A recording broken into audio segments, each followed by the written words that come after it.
Okay, so this segment is kind of starts out with a brief overview of the what I would call more sophisticated slash VC financing of a company, what those individuals, those VC look for in a company, what you can do to attract their attention, and then hopefully if you do that, you can then get to the point of where they're submitting you a term sheet.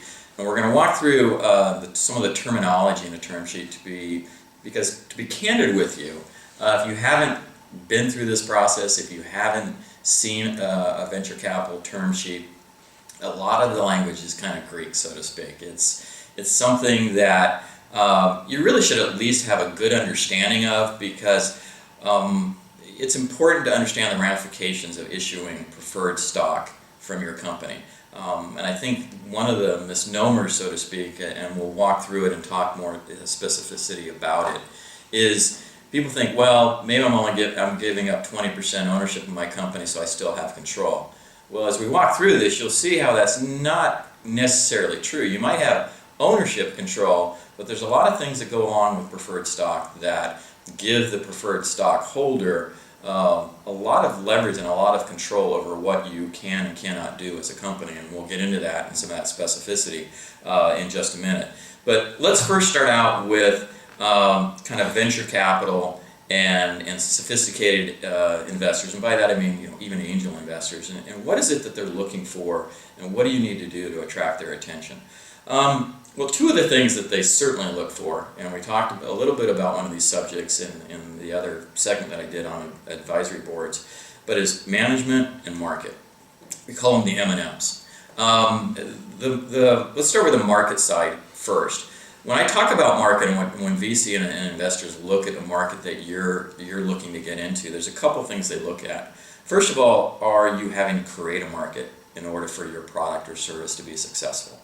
Or is it an existing market that you have come up with maybe some disruptive technology or something, a new mousetrap, and you think is going to be really successful in that existing market? And the reason that it makes a difference is that if you're having to create the market, then more likely than not there's greater risk involved, because you're not going to know if your product or service is really going to create that market until you get the product into the market and are able to test it, at least on a working prototype level, if not more. And so there's a greater level of risk that goes along with creating a new market versus coming up with a product or service that goes into an existing market that can be identified, you know the size of it, and that'll give a sophisticated investor a little more comfort, again, if it's an existing market versus a market you're trying to create with your product or service. So that's one thing. That's one of the M's. The second M of the M&M is management. It's a very similar mantra that you have to real estate. Everybody's always heard about location, location, location when it comes to real estate. Well, when it comes to investment, investors look at management, management, management. They look for experience because they know that if they can invest in a company that has an experienced management team, that the risk factor comes down a level. And if the risk factor comes down a level, two things happen. First of all, there's more likely chance you're going to get their attention. Second of all, they're also going to feel more comfortable that if they do put money into your company, that money has a greater chance of taking you to the next level and ultimately the company being successful and the money's being spent well and wisely. So, when you talk about early stage companies, and again, we touched upon this on the other segment about advisory boards, the question is, well, wait a minute, I'm an early stage company, I've actually never done this before, how am I supposed to show somebody that I have experience? Well, the reality is you may not have the experience, but what you do is you surround yourself with people that do. And by doing that, it does, again, two things, really. It shows the potential investors that you're smart enough to realize your limitations. And secondarily, it shows that you're trying to fill those gaps with people that do have experience in areas where you may not.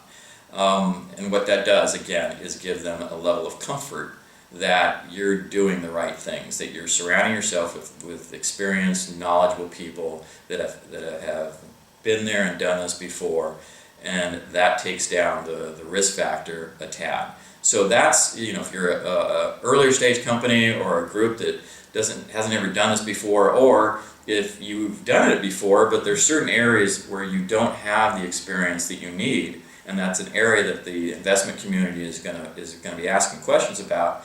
That's how you try to round out your management team and fill those gaps to give people comfort that you've got a good management team that has the experience and the knowledge and the wherewithal to take this company and be successful with it. Many times that you will see what will happen is when you go in and do a pitch, say to, again, maybe it's an angel network or a venture capital group, they'll be intrigued. They'll look at that pitch deck, they'll listen to the pitch, but then one of the first things they'll do is, if you've got a good group of management or you've got a good board of advisors or key people, they're going to reach out to those individuals and they're going to go, hey, I'm intrigued, but let's have a candid conversation. What do you really think about this group? And when you're vetting those people, that's why it's really important that they do really believe in what you're doing, and that it's not being done because they just hope it is successful and there's a compensation component to it. Is making sure that they're passionate about what you're doing, they're a believer in what you're doing, because that'll convey to investors when they come to them after these pitches, or maybe even as part of an earlier stage where they're submitting your pitch deck and what to investors, and they'll come to these people and ask them those questions.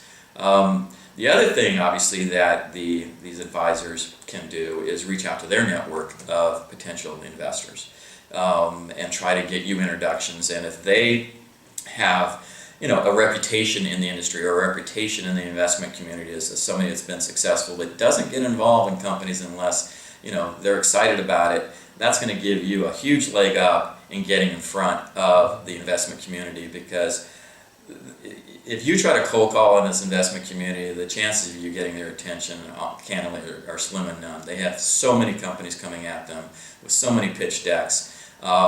Their first way to screen companies, frankly, is, did it come as a kind of a cold call, so to speak, or did it come from a trusted referral source? And if it's a trusted referral source, you've suddenly got a leg up and potentially the attention of somebody in the investment community, where you will not have that attention if you try to cold call them. So, that's why it's really important to have, again, either within your management team or externally through outside advisors or even outside board of directors, an experienced management group.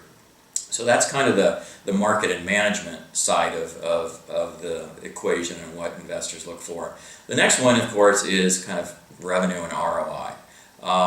Most institutional VC are going to want to look at a company that can hit a certain market size or a certain market revenue that will allow them to have the ROI that they need for their fund in order for the fund to generally be successful when you look at the portfolio of companies that they have in it. You may have heard some of the terminology, like puppies is what we call an emerging dog in a VC fund, where it's just a company that's just trudging along and isn't going to be probably successful. VC know that when they make investments, they're going to have a certain number of those, certain number of companies that just go under, and a certain number of doubles, triples, and hopefully a few home runs that averages out their ROI. But to get there, they have to really look at companies that have the potential to be those triples and those home runs that offset the other ones that aren't as successful. And it requires traditionally a company that can grow to a certain size. And you hear a lot of variation of what that might be, but maybe it's $40 to $100 million in revenue in 5 to 10 years. There's always exceptions to every rule, but that's kind of a general perspective of what VC at least look for. Probably angel side, not as much, but they're not investing nearly as much money either. But again, look at market size, and that's why when you put your pitch decks together, a lot of people try to focus on the potential of the market that you're trying to get into. But it also shows why, whether if you're going into a new market or trying to create a new market versus an existing market, it's going to be easier for you to show what the existing market size is versus what the potential of a brand new market is. So again, that risk factor comes into play. The next thing is, choosing a venture capitalist, and assuming you get somebody interested, and we'll walk through the term sheet side of this. It's really critically important that you identify the venture capitalist. It can not only provide money, but resources, experience, connections, connections into the industry. And most venture capitalists, frankly, they're not going to invest in industries that their people, their partners in the VC fund aren't acutely familiar with, have experience in. But it is important that you identify those funds, and you're going to waste a lot of time if you do this blanket outreach to a bunch of VC prior to have identified those ones that are particularly focused on the industry or the product segment or whatnot of what you're trying to do as a company. The other piece of it, of course, is if you do move forward with a VC or even angel investors, is to see if there's a personality fit, a vision for the company. Because you really, I've seen it happen. I mean, you get the money, you kind of get excited, and you get into bed with somebody, and suddenly you realize there's a disconnect on what they think the vision is for the company versus what you think it is. And at that point, it's pretty difficult or next to impossible to uncouple that. So you want to do some vetting of your own if you can get VC interested, is to just make sure there's a fit. Both from industry focus and just the people you're going to be dealing with on a daily basis. So let's say that you've kind of gone through those parameters, you've been doing some pitching, you've had some great advisors, outside advisors or people within your own company, they've gotten in front of the right VC, and you've gotten enough of their attention that they're actually interested enough to issue a term sheet to you.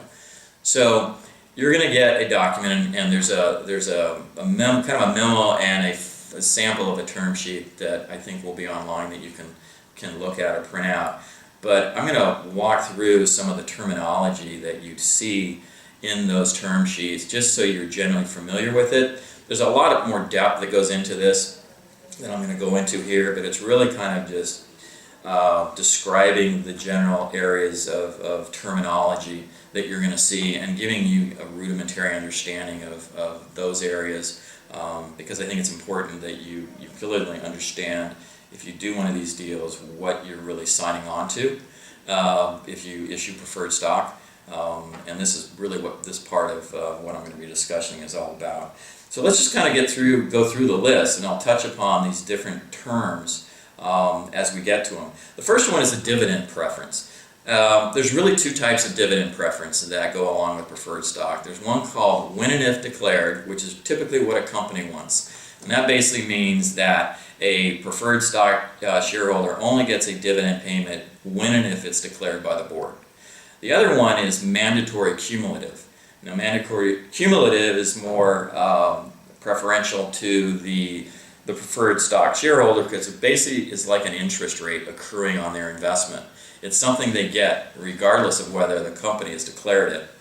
And when it eventually comes into play is under one of these other sections I'm about to talk to you about, is when the company is sold. A lot of times they will basically get their money back plus this preferential dividend if it's a mandatory cumulative dividend.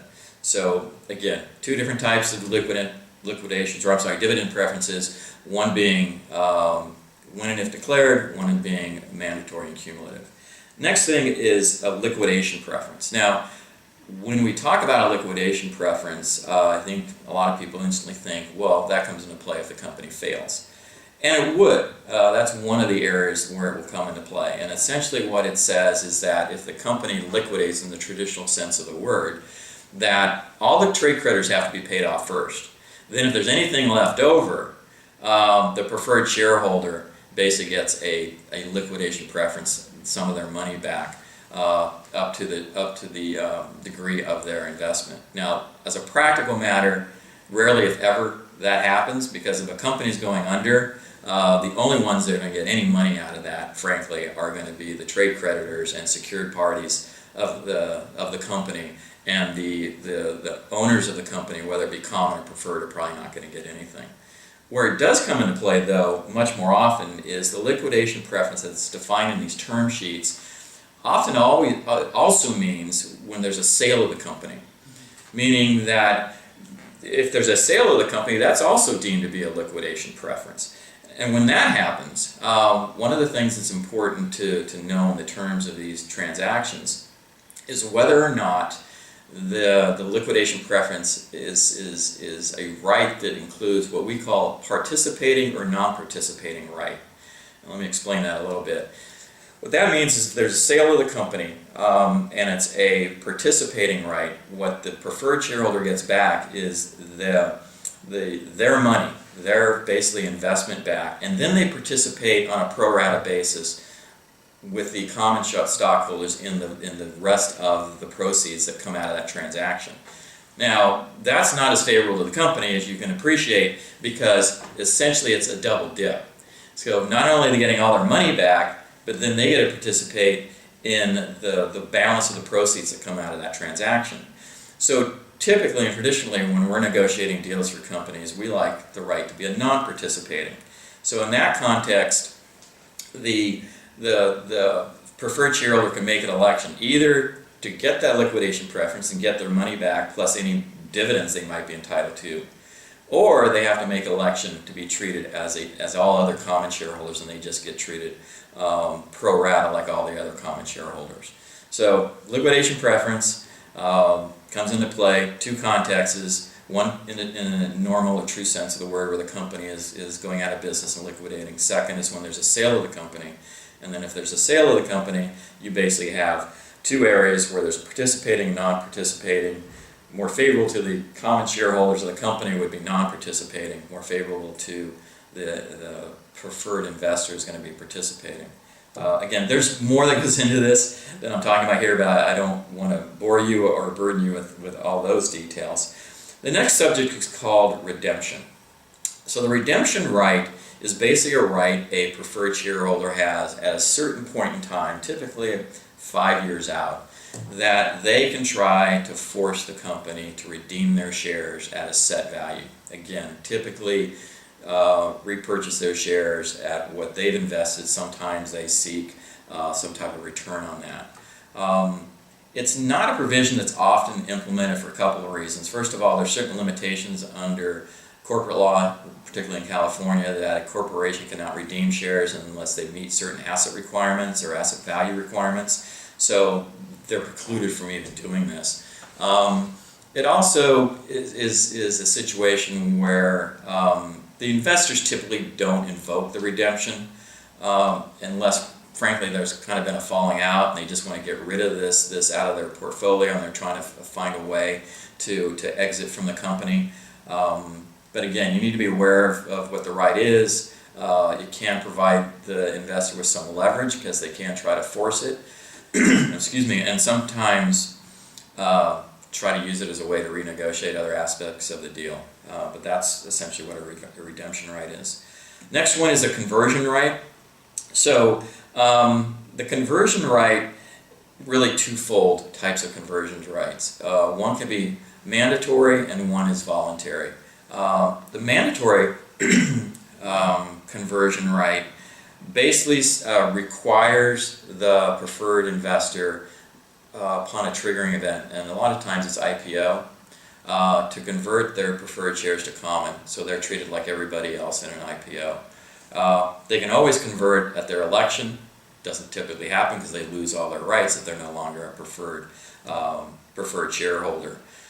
Some of these rights, just as a side note, one of the things we do in negotiating deals is we limit these rights if the preferred shareholder ends up owning less than a certain percentage of the company. Say they came in and they bought a 50% interest, but through a series of events, redemption, recaps, or whatever, their ownership drops below a certain percentage. Let's say it's 25% or 20%. We pick a threshold, and if we can negotiate it, we basically say if your ownership interest drops below that percentage, because now you're not as a substantial investor anymore, that some of these rights go away. And again, it's all about leverage. It's all about what are the current market conditions as to what can be negotiated and not negotiated. That's why it's important to have somebody involved in this process that does a lot of these, so understands what those market conditions are. The next subject or terminology, and it's an important one, is called anti-dilution protection. So when you issue preferred stock, you have this conversion price, and it's typically tied to the price per share that the investor paid when they invested in the company. What the anti-dilution protection does is it basically protects that investor from a down round of financing by the company in the future. Meaning if they had invested, say, at a pre-money valuation of $10 million, and now you want to do around a pre-money valuation at 6 or 7, this anti-dilution protection adjusts that conversion factor. Meaning that obviously if it goes down, their preferred shares would convert into more common stock. There's two types of anti-dilution protection. One, which frankly I think is draconian, is called full ratchet. And what that means is that if, and I'll take an extreme example, if you went out and raised $1 at 50 cents a share, and you had previously done a round of financing at $3 a share, that conversion price full ratchets down to that 50 cents a share. Now, the reason it's draconian is because the whole point of this anti-dilution protection is to adjust their ownership based on the dilutive effect of that down round of financing. Well, in that scenario, their dilution, their ownership dilution is de minimis, and yet they still get that benefit of the conversion price dropping from 3 to 50 cents. So in, 25 years that I've been doing this, I think there's one time that a client basically agreed to a full ratchet anti-dilution. The other one that is traditionally the norm, and 99% of the time, is called weighted average dilution, anti-dilution protection. And basically that factors into the pre-money valuation, the value you placed on the company, and also the amount of capital you've raised. And there's a formula that's used to take that into consideration to determine what the conversion price drops to based on those factors. And it's really meant, again, to compensate that investor for the dilutive effect of that down round of financing. And that's the traditional way to do this, to negotiate and to have the the anti-dilution protection feature in a term sheet is based on that weighted average versus this full ratchet that I spoke about. The other thing on the anti-dilution protection, and it ties into the next subject we'll talk about, is there are certain carve-outs for when that comes into play. For example, most anti-dilution protection doesn't get triggered if you're granting stock options at a price that's below the value that they invested in out, the investor invested in out. So what you do is you set out these carve-outs from the anti-dilution protection. Option pools is one. We've done it for financial institution financing, whether it's Silicon Valley Bank, Square One Bank, or others that are heavily involved in the tech industry. You carve those out from the anti-dilution protection, and so if those events happen, as long as it's agreed to as part of the financing, if those transactions happen, which are at a per share price less than what the VC paid or the angel investors paid, that anti-dilution protection does not kick in. So it's important to understand what those carve-outs are and make sure you put those into the transaction to make sure that you don't inadvertently have anti-dilution kick in when, frankly, traditionally it shouldn't. So that brings us to our next point, which is the employee reserve, which is this whole idea of creating an equity incentive plan that allows you to grant stock options to employees, consultants, directors, sometimes even vendors get stock options. The employee reserve, and again it's negotiable, typically a range of 10 to 20% on what we call a fully diluted basis of the company. Again, that should be discussed, negotiated, and agreed upon up front. Whatever that option pool ends up being, that is then carved out from the anti-dilution protection and some other factors that often go into the discussion of these term sheets. So it's important to make sure that that is addressed in the term sheets. Voting, and I mentioned this kind of early on in the presentation here. It's not about just what ownership they're getting as part of this deal and what you're keeping as the founders or the current shareholders. It's really about what rights they also have to over decisions that the company needs to make. And this is where what we call protective provisions come into play. So traditionally, if you bring in outside money, they're going to get at least 1 or 2 board seats.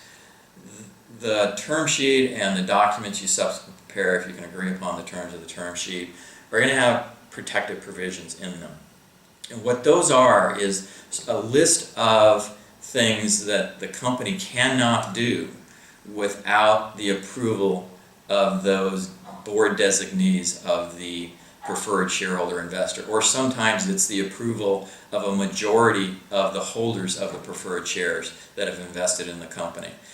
So again, as you can see, it doesn't mean that if they only own 20% of the company on an ownership basis, they don't have a right to basically say no. Some of these things are whether or not you have a right to go out and raise another round of financing with, say, a Series B round of financing that has different terms than the Series A have. Traditionally, they have a right to approve that. Traditionally, they would have a right to approve any increase in the option pool for your employees. There's a myriad of things they may or may not have a right to approve, and they're all negotiated as part of this term sheet. Again, it's important to understand what the current market conditions are in kind of the VC community and deals that are being done, to know which of those protective provisions you should agree to and maybe which of those you should push back if you see them in a term sheet coming from a venture capitalist. The next series of things are what we call contractual rights, because the items that I just talked to you about previously are oftentimes placed in the Articles of Incorporation, or if you're a Delaware Corp, or Certificate of Incorporation. These rights I'm about to talk to you are traditionally put into an investor's rights agreement that is then signed by all the parties. And again, lay out more rights and some other restrictions that are imposed as part of the transaction. So the first one is information rights. A lot of VC, as part of the transaction, want to be regularly provided with information, financial information. So they may want monthly internally prepared financial statements from the company.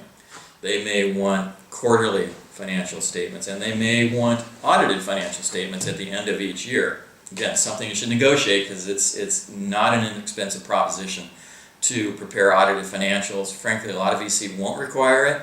They might ask for financial statements that are reviewed by an outside accounting firm, and that there's an officer certificate that accompanies it that attests that it's accurate. So don't just look at that issue as something you don't really want to worry about or discuss, because it is an expensive proposition to create an audited financial statement for a company. So information rights, that's one of them. It's financial information that they're entitled to, where other shareholders may not be, other than for maybe annual financial information.